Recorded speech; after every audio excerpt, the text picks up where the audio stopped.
So today we're going to test the LAB510 with coffee pouches and integrated printer to print and apply one-on-one.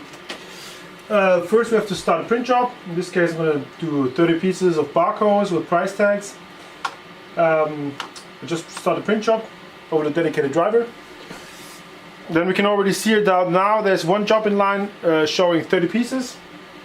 So then we can start the conveyor belt and we're good to go. Now it's going to print the label.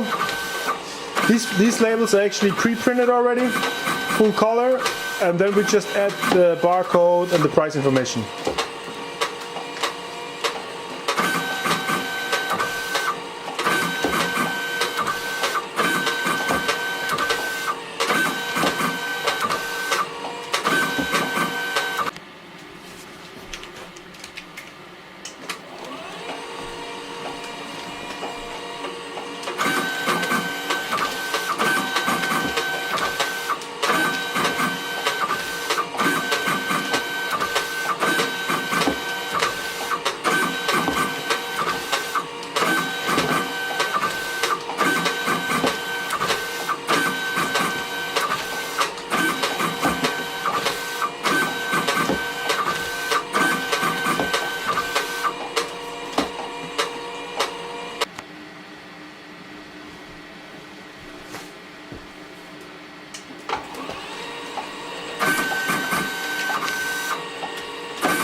So the label is dispensed and applied, and at the same time we print the barcode, price information, expiry date,